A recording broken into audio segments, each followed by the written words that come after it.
Microphone mute करिए अपना।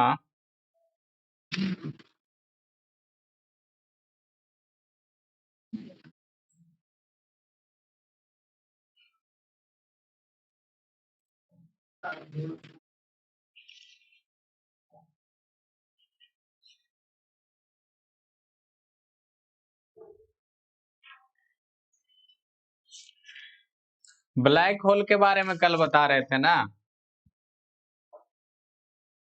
ठीक है। ब्लैक होल, बाल हनुमान देखा है मूवी रे?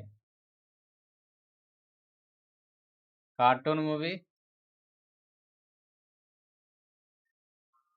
उसमें हनुमान जी बहुत खाना खाते हैं, तो बैकग्राउंड में बजता रहता है पेट है या ब्लैक होल, ठीक है ना। तो देखो, एस्केप वेलोसिटी किसी भी प्लानेट पर होता है 2 × G m/r ए होता है। अब 2 तो कांस्टेंट ही हो गया, ठीक है ना। बचा रहा मास और रेडियस। साउंड वगैरह सब जा रही है, कोई दिक्कत नहीं ना है जी?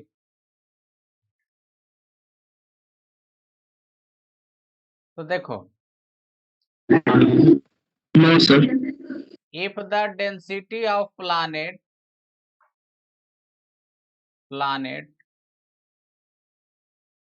इज वेरी हाई, ठीक है। तो डेंसिटी बराबर क्या होता है? मास बटा वॉल्यूम। तो डेंसिटी हाई होने का मतलब समझ रहे हो क्या होगा? डेंसिटी कब हाई होगा? जब मास ज्यादा होगा, ठीक है। और वॉल्यूम क्या होगा? स्मॉल होगा, ठीक है। अब मास ज्यादा होगा, वॉल्यूम स्मॉल होगा, तो रेडियस भी क्या होना चाहिए? स्मॉल, ठीक है। तो किसी प्लानेट का डेंसिटी ज्यादा है, इसका मतलब उसका मास ज्यादा है, रेडियस कम है। डेंसिटी ज्यादा होने का मतलब मास ज्यादा है और रेडियस कम है, ठीक है। अब मास ज्यादा होगा और रेडियस कम होगा, तो उसका प्रभाव क्या पड़ेगा? तो उसका प्रभाव ये पड़ेगा कि एस्केप वेलोसिटी उस प्लानेट पे बहुत ज्यादा होगा। एस्केप वेलोसिटी उस प्लानेट पर क्या होगा? बहुत ज्यादा होगा, ठीक है। तो वही चीज यहाँ नोट करो रफ में, फिर आगे बताते हैं। किसका माइक्रोफोन में है जी चालू? म्यूट करो।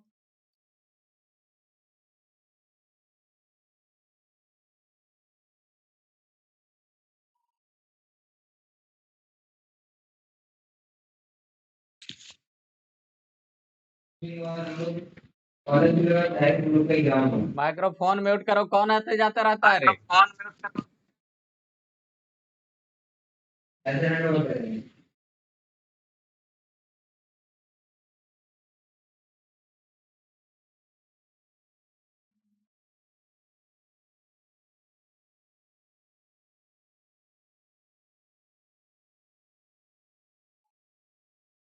अरे वीडियो क्यों तुम चालू किए हुए है जी?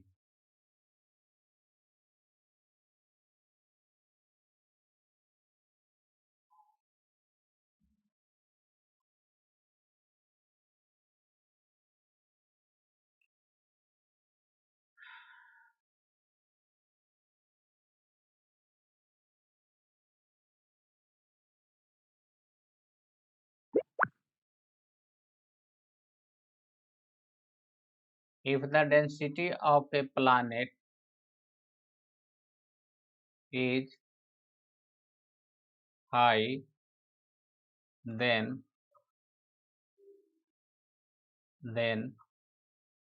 escape velocity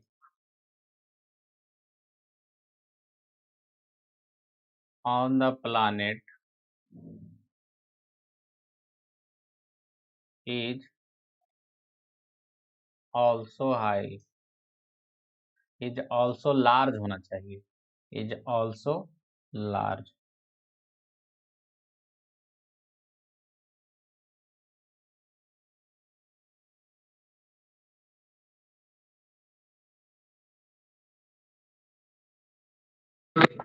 sir black hole तो डेड स्टार से बनता है ना सर? हाँ, तो सर स्टार का तो रेडियस ज्यादा होता है, मास भी ज्यादा होता है। चलो आगे सुनो पहले। If the density of a planet is high then escape velocity on the planet is large. ठीक है, कितना हो गया? अब देखो, तो escape वेलोसिटी क्या होगा? अगर डेंसिटी ज्यादा होगा तो escape वेलोसिटी भी उस प्लानेट पे बहुत ज्यादा होगा। ब्लैक होल क्या होता है? डेड स्टार जो है कलेक्ट होता जाता है और बहुत छोटा छोटा एकदम मतलब सिकुड़ के बहुत छोटा बनता जाता है। ठीक है, बहुत छोटा। इवन ब्लैक होल जिसके आजू बाजू में से गुजरता है, ग्रेविटेशनल पुल इतना ज्यादा होता है कि उसको खींच लेता है। कोई भी एस्ट्रोनॉमिकल बॉडीज के आसपास से गुजरता है तो उसको अपनी ओर खींच लेता है, और खींच लेता है और अंदर आके उसके पिचक के सिकुड़ के अंदर ही, उसके अंदर ही समाहित हो जाता है। ठीक है ना? तो इसका डेंसिटी बहुत ज्यादा होता है। डेंसिटी बहुत ज्यादा है तो ग्रेविटेशनल पुल भी बहुत ज्यादा होता है। इतना ग्रेविटेशनल पुल होता है कि लाइट भी वापस नहीं आ पाता है।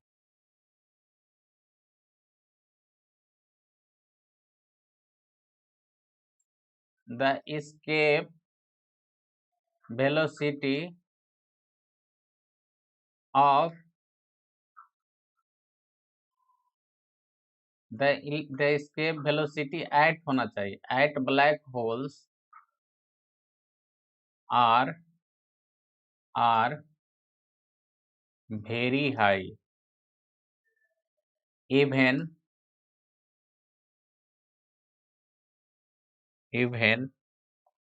light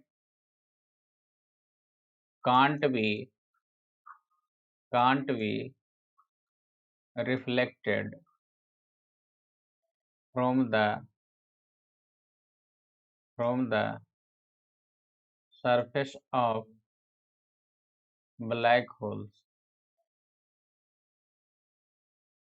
ठीक है, देखो समझो बात को। ब्लैक होल के पास escape velocity, मान लो ये ब्लैक होल का सरफेस है, कोई भी प्लानेट को हम कैसे देख पाते हैं? ठीक है, या कोई भी मान लो मून को हम कैसे देख पाते हैं? मून पे ऐसे लाइट रे गया और रिफ्लेक्ट होके हमारी आंखों पर आया। ठीक है, तो अर्थ पे escape वेलोसिटी कितना है? 11.2 किलोमीटर पर सेकेंड, जो कि वेलोसिटी ऑफ लाइट से बहुत कम है। वेलोसिटी ऑफ लाइट कितना होता है? 3 × 10⁸ मीटर पर सेकेंड। ठीक है ना? तो वेलोसिटी ऑफ लाइट इतना होता है, अर्थ पे escape वेलोसिटी इतना है। तो कोई अंतरिक्ष से देखेगा तो अर्थ दिखाई दे देगा, क्योंकि लाइट है जो टकरा के आएगी और लौट के चल जाएगी। लेकिन जो ब्लैक होल होता है उसका ग्रेविटेशनल पुल इतना ज्यादा होता है कि लाइट भी टकराने के बाद लौट नहीं सकती है। ठीक है, वो वहीं रह जाएगा, इसलिए वो दिखाई नहीं देता है। ठीक है, कोई भी मतलब कैमरा वगैरह से नहीं देख सकते हैं, उसके लिए कुछ अलग थर्मल कैमरा वगैरह कुछ यूज करता है। लास्ट 1-2 साल पहले न्यूज में सुन रहे थे कि नासा वाला पिक लिया है ब्लैक होल का। ठीक है, तो यही है कहानी। इतना ज्यादा डेंसिटी होता है कि आजू बाजू जिसके आसपास से गुजरता है उसको अपनी ओर खींच लेता है ग्रेविटेशनल पुल से।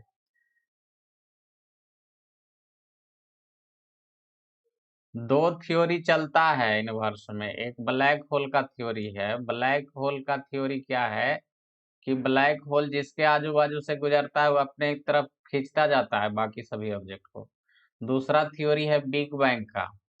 ये बिग बैंग थ्योरी क्या कहता है कि यूनिवर्स जो था पॉइंट ऑब्जेक्ट था, उसमें फिर एक्सप्लोजन हुआ, धीरे धीरे वो फैलता चला गया है पूरा यूनिवर्स। तो ये दोनों थ्योरी एक दूसरे का अपोजिट है। एक कह रहा है कि यूनिवर्स जो है एक्सपैंड किया, फिर दूसरा है कि धीरे धीरे ब्लैक होल में चला जाएगा। चलो, ब्लैक होल्स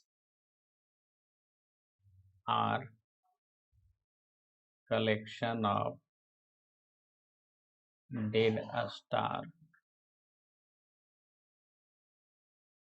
चलो, ये कहानी हो गया। किसी को कोई डाउट है तो पूछ सकता है।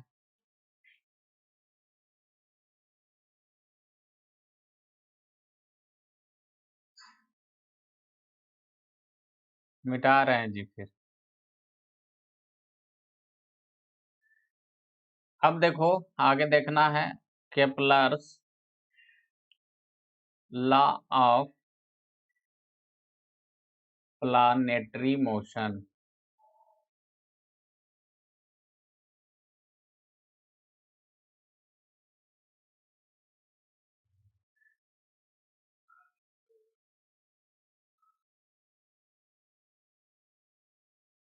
पहला है लॉ ऑफ ऑर्बिट। देखो जितना भी प्लानेट है वो इलिप्टिकल पाथ में मोशन करता है। कैसा पाथ में मोशन करता है? इलिप्टिकल पाथ में। तो इलिप्स के पास दो फोकस होता है, ठीक है। इधर मान लो F1 है और यहाँ पे फोकस F2 है, ठीक है।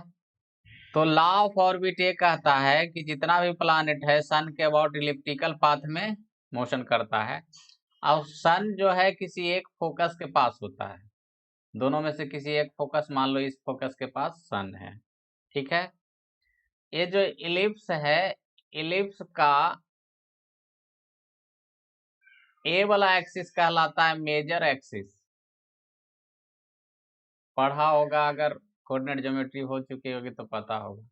ए वाला एक्सिस कहलाता है माइनर एक्सिस, ठीक है। तो प्लानेट है जो सूर्य के चारों तरफ इलेक्ट्रिकल पाथ में गति करता है और सन किसी एक फोकस के अबाउट सिचुएटेड रहता है, ठीक। अब मान लो कि अर्थ यहाँ पे है, ठीक है, तो सन से सबसे दूर है। इस पोजीशन को कहता है अपे हेलियन, ठीक है। अगर अर्थ यहाँ पे है तो सबसे नजदीक है, इस पोजीशन को कहते हैं पेरीहिलियन, ठीक।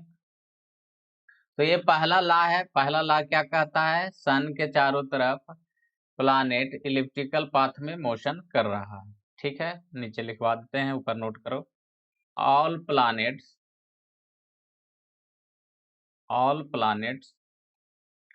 Revolve around the sun in elliptical path. Sun is located at one of its foci, foci या बोलो या फोकाई बोलो, जो भी है, फोकस का प्लूरल हो गया।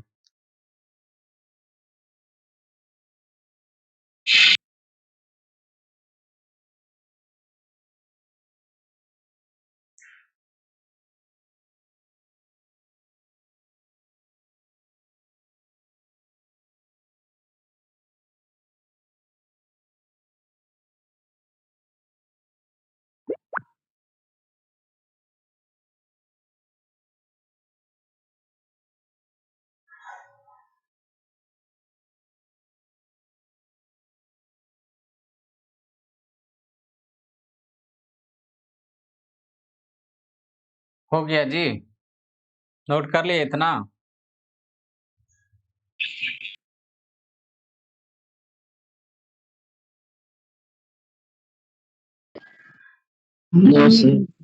अभी नहीं हुआ है।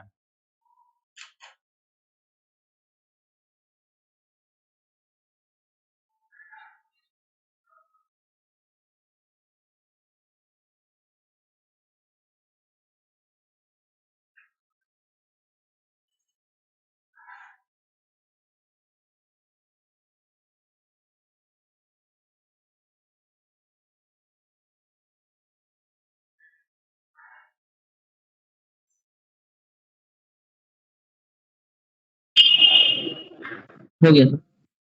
चलो, दूसरा जो लॉ है वो कहलाता है लॉ ऑफ एरिया, ठीक है। देखो इलिप्टिकल पाथ में ऐसे मोशन कर रहा है, ठीक है। सन यहाँ पे है। अर्थ मान लो कि यहां से यहां गया 30 डेज में, पहले यहां था, ठीक है, 30 दिन बाद यहां पहुंचा, ठीक है, कितना लगा? 30 दिन, ऐसा सपोज मान लो ऐसा, ठीक है। फिर किसी समय पर मान लो कि अर्थ यहाँ पे था, ठीक है, फिर अर्थ है जो 30 दिन में यहां से यहां पहुंचा, ठीक है। तो ये जो एरिया है इसको मान लेते हैं पुराना वाला का A2, इसको सॉरी पुराना वाला को A1, इसको A2, ये भी 30 दिन में ही गया, 30 डेज, ठीक है।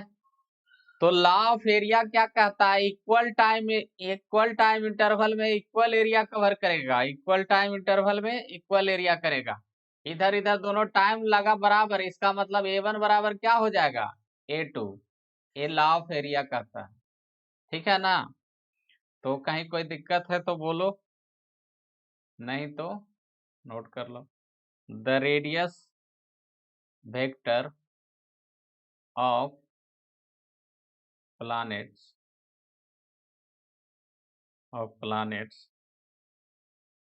from sun sweeps, radius vector ने खाली रेडियस कर दो, sweeps equal area in equal time interval, ये दूसरा लॉ है।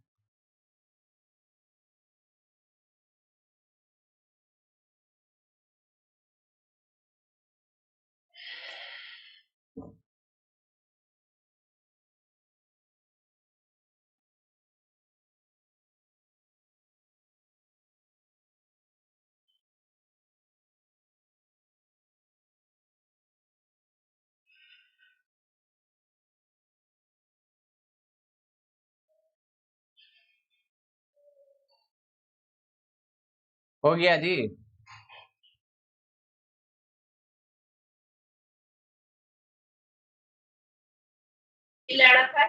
Yes.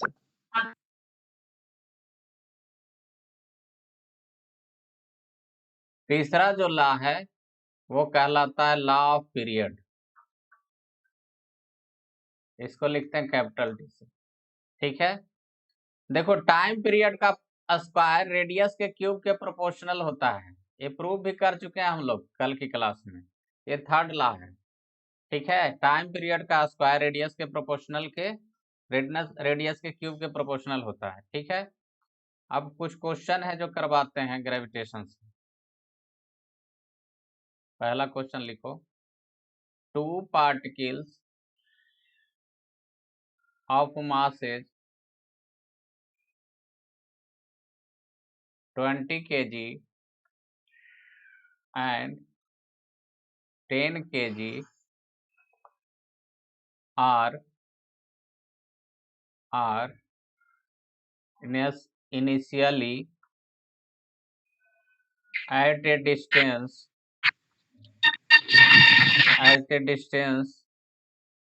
of 1 meter. Find the speeds of the particles when the separation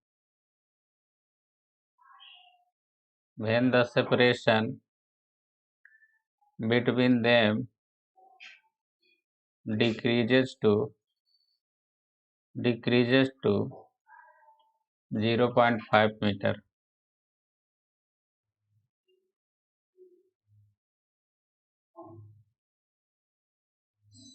If only gravitational force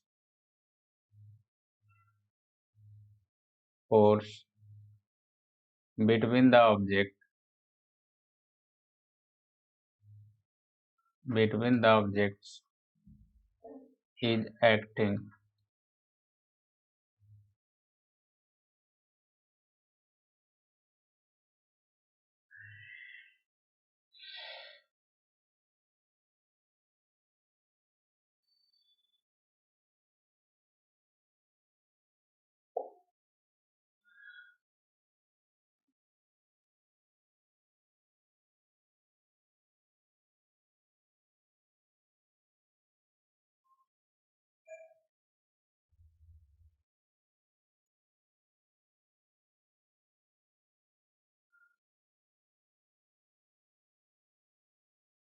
हो गया रे।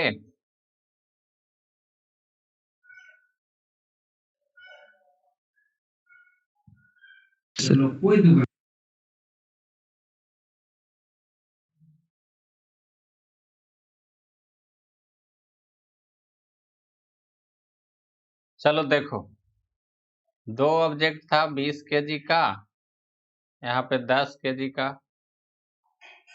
शुरू कितना दूरी पर था? 1 मीटर पर, ठीक है ना। फिर मान लो कि यहाँ पे 20 kg है, यहाँ पर क्या है 10 kg, ठीक है, 0.5 मीटर पर आ गया।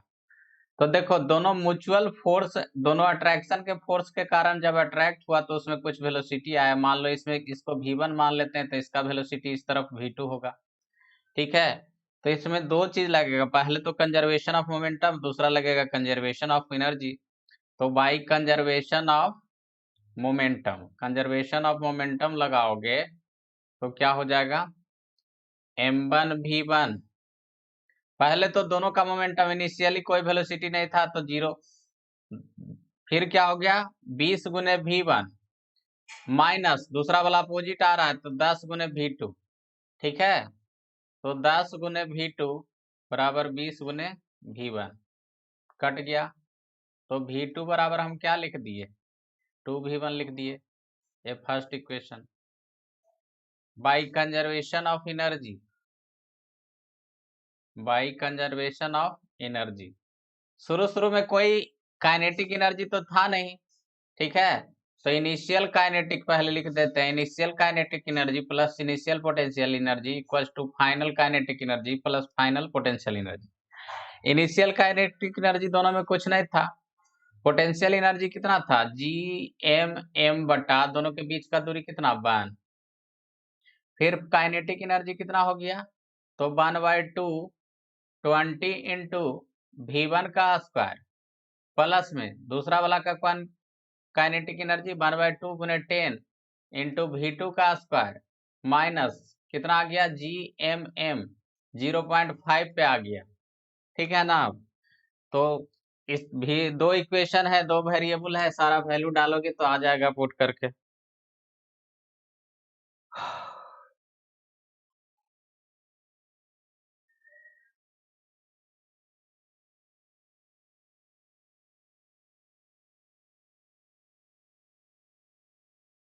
थोड़ा कैलकुलेशन जाएगा क्योंकि जी का मान रखना है और रूट में।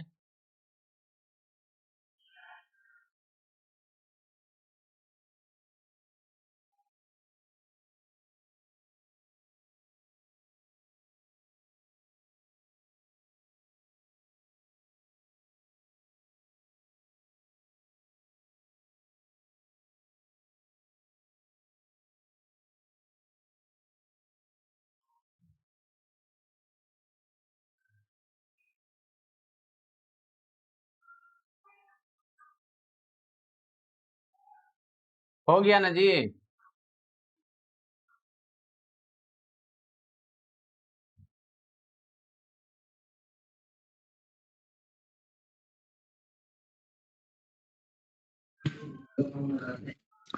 Yes.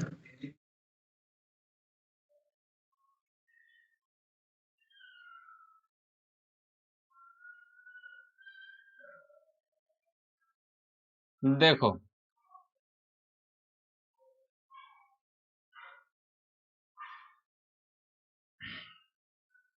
Minus Gmm plus Gmm बटा 0.5 बराबर, ठीक है, 1/2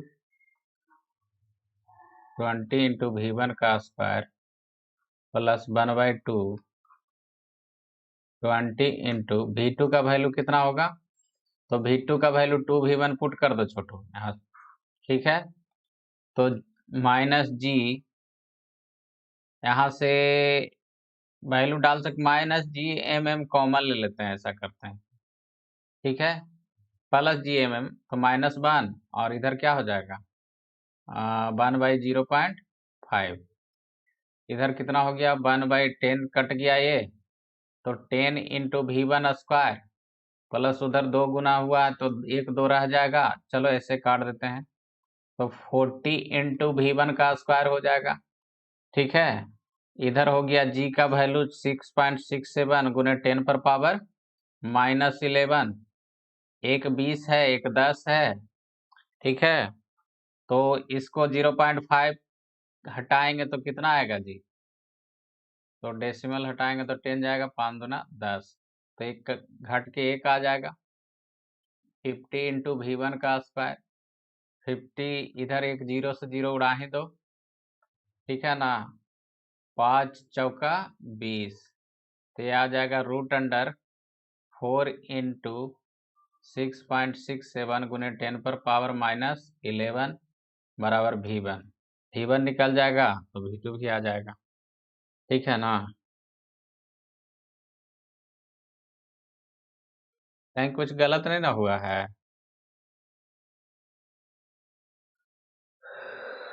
चलो ठीक है।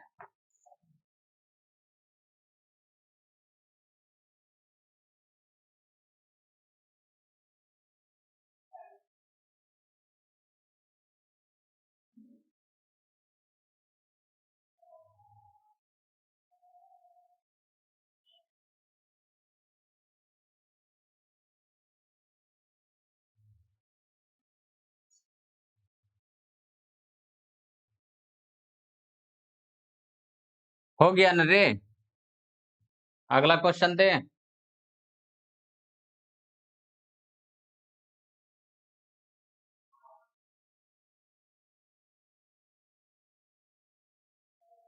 Yes sir.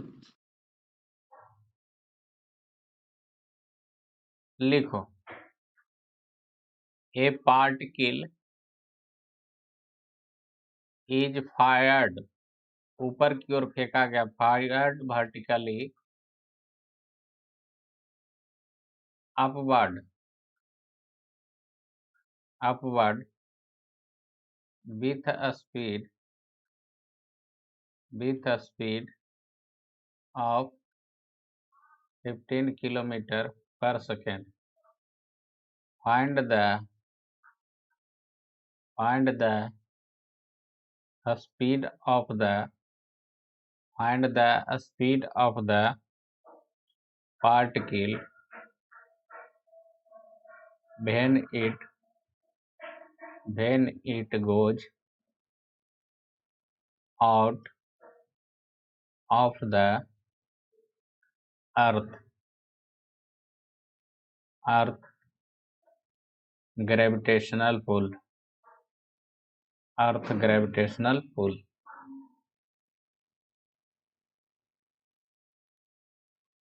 ठीक है, मतलब पृथ्वी पर से कोई ऑब्जेक्ट को फेंका गया 15 किलोमीटर पर सेकंड से, तो इन्फिनाइट पे चला जाएगा, उस समय उसका वेलोसिटी क्या होगा, वो कह रहा है निकालने के लिए। एनर्जी कंजर्वेशन सिर्फ लगा दो, इसमें कुछ खास है नहीं।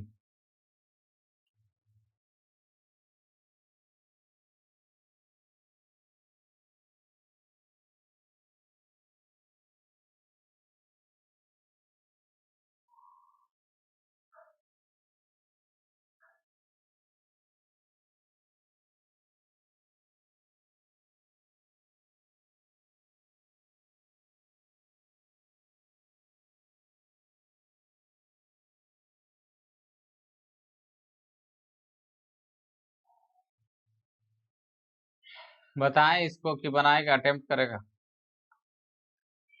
3.8 किलोमीटर पर सेकंड। 10 किलोमीटर पर सेकंड है। 3.8 सर। नहीं उतना नहीं, 10 है। बाय यूजिंग एनर्जी कंजर्वेशन लगाएंगे, initial kinetic energy plus initial potential energy equals to final potential energy plus final kinetic energy. तो initial kinetic energy 1/2 m into V का स्क्वायर, ठीक है, प्लस इनिशियल पोटेंशियल एनर्जी कितना हो जाएगा,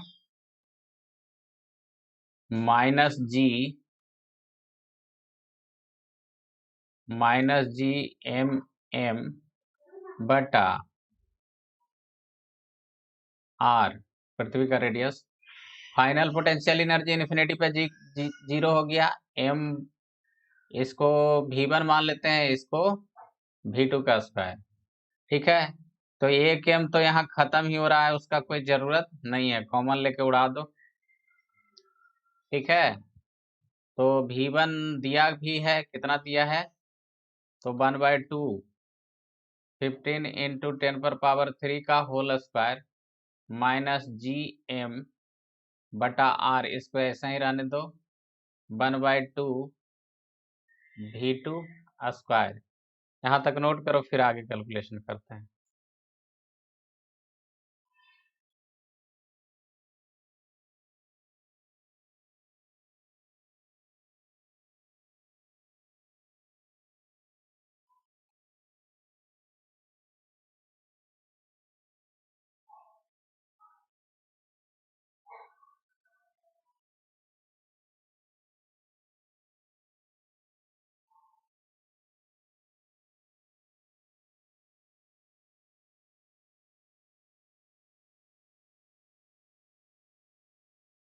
हो गया रे।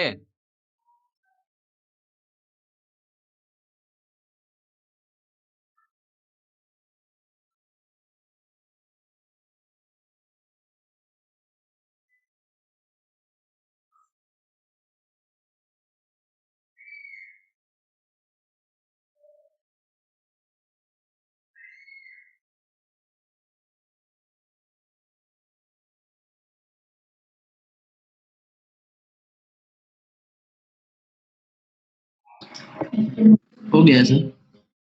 तो देखो, दो इधर भागा में है तो दो इधर गुना में लेके आते हैं, तो ये हो जाएगा 15 इंटू 10⁻³ का होल स्क्वायर माइनस 2GM बटा आर बराबर V2 का स्क्वायर। ठीक है, अब देखो 2GM बटा आर है, तो इसको हम G का वैल्यू करने से बेहतर है, इसको क्या करें, रुको बताते हैं। कैलकुलेशन आसान करने के लिए क्या करना चाहिए, इसमें ऊपर नीचे आर से गुना कर दो।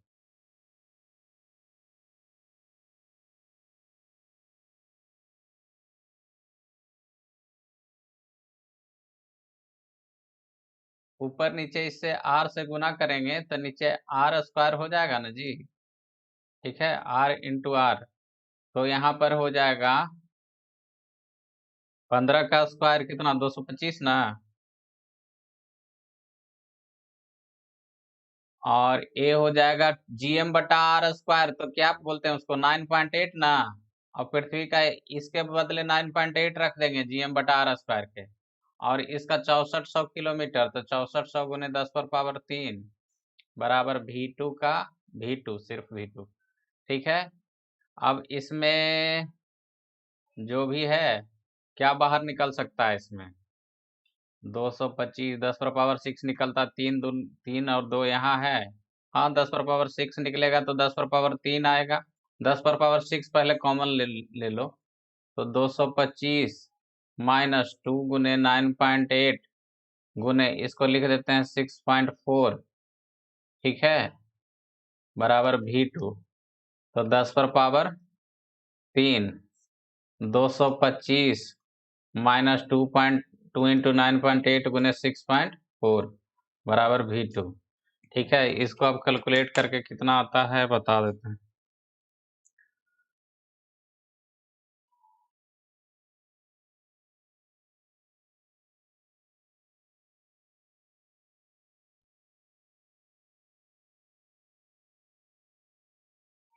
एक 125 ये आता है कैलकुलेट करके छोटू, 125.4, तो लगभग 125 ही कर देते हैं, 225 माइनस 125, तो ये आ जाएगा V2।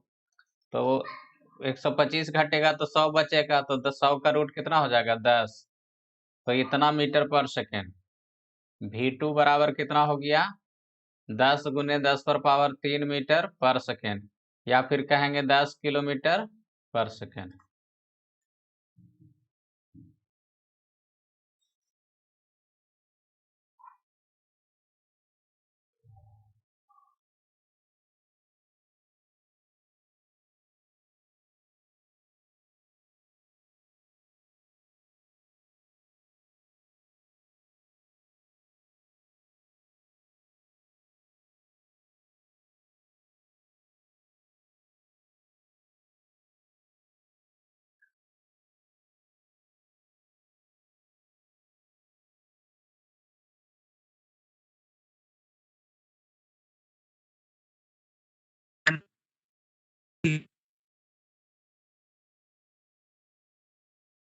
हो गया जी।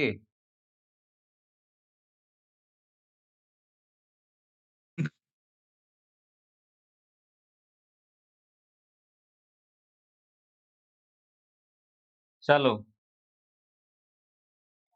आगे जो हम लोग पढ़ेंगे जियो स्टेशनरी